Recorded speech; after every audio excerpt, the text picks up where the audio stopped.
Safe on street, unsafe inside the house.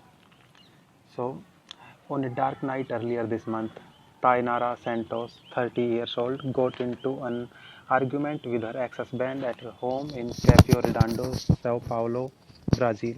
As the night dragged on, the man became violent, refusing to accept end of their relationships.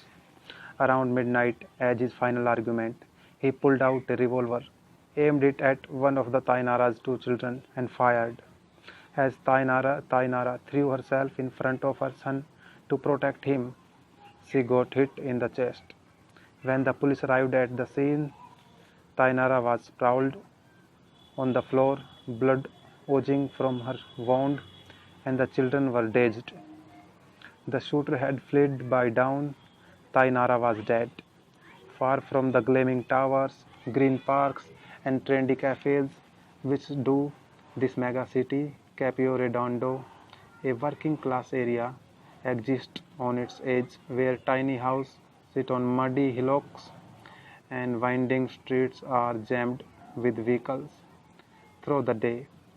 Notorious for bodies turning up regularly on its pavements back in the 1990s, the region became quite vibrant and a little prosperous as Brazil made economic progress in the past 20 years.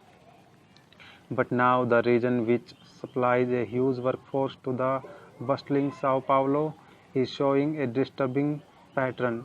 Rising crimes against women of more than 15,000 instances of violence against women in the Sao Paulo state between January and July.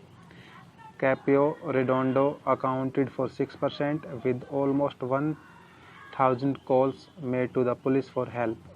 While the region has the dubious distinctions of leading the list of regions considered most unsafe for women, other parts are not doing better. According to government data, there have been 54 cases of feminicide, which a woman is killed for being a woman, between January and April this year, an increase of 54% over 2018. During the same period, the overall murder rate fell by more than 80%. The mystery of violence.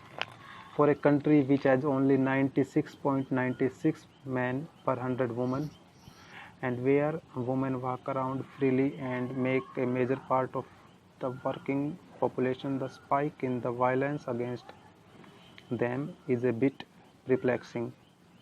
A report from the public security firm, which publishes annual statistics on violence in the country, has unlocked the mystery. Working with microdata, the FSP researchers